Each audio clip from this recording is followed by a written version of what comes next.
5 రోజుల వ్యక్తిగత విదేశీ పర్యటనకు ముఖ్యమంత్రి చంద్రబాబు నాయుడు గారు కుటుంబంతో కలిసి వెళ్తూ ఉన్నారు. కొత్త సంవత్సరం సెలబ్రేట్ చేసుకోవడం కోసం. ఇప్పటికే నారా లోకేష్ గారు విదేశాల్లో ఉన్నారు. ఎక్కడున్నారో తెలియదు.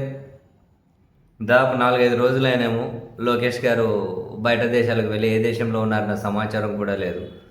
జగన్ గారు కాదు కదా వెళ్ళింది. జగన్ గారు వెళ్తే పిచ్చి కోసం, మందుల కోసం వెళ్ళారు. ఆయన విమానం ఏ సముద్రం మీద పోతుంది, ఆయన విమానం ఎక్కడ దిగింది అన్నీ అయితే ట్రాక్ చేస్తారు. కానీ ఇటువైపు వీళ్ళు వెళ్ళారు అనుకుంటే కనీసం ఆ సమాచారం కూడా తెలియదు. చాలాసార్లు వ్యక్తిగత పర్యటనలు అని చెబుతూ ఆ సమాచారం ఏ కంట్రీస్కి వెళ్ళారో కూడా చెప్పకుండానే వెళ్తూ ఉన్నారు. లోకేష్ గారు ఇప్పటికే వెళ్ళారు. చంద్రబాబు నాయుడు గారు కూడా వెళ్తూ ఉన్నారట. 5 రోజుల యూరప్ పర్యటన అని అయితే అంటూ ఉన్నారు. ఎక్కడికన్నది అయితే క్లారిటీ లేదు. 5 రోజుల పాటు మామూలుగా వైఎస్ఆర్ కాంగ్రెస్ పార్టీ వాళ్ళు విమర్శలు చేస్తున్నారు.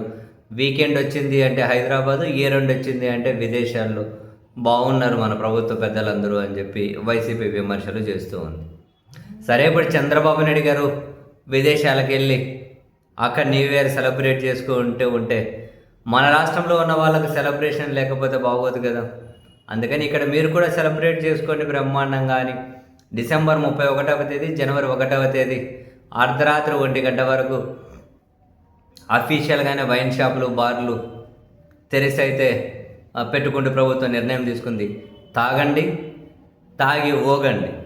ఒకవైపు ప్రభుత్వం ఏమో అర్ధరాత్రి 1 గంట వరకు వైన్ షాపులన్నీ మొత్తం మద్య షాపులు ఓపెన్ చేసామని చెబుతారు. పోలీసులేమో తాగి రోడ్ల మీదకి వస్తే మేము ఊరుకోము అంటారు. ఈ రెండు ఎక్కడన్నా కనుక మ్యాచ్ అవుతాయా? అర్ధరాత్రి వరకు తాగండి వైన్ షాపులు ఓపెన్ చేస్తారు, తాగి రోడ్డు మీదకి రాకడానికి పోలీసులు ఉంటారు. తాగిన తర్వాత కొంత సంవత్సరం రోడ్డు మీదకి రాకుండా అంటారా? అంతే, మన సిస్టంలో మన వ్యవస్థలు అట్లే నడుస్తూ ఉంటాయి. అద్భుతమైన వ్యవస్థలు అంతే.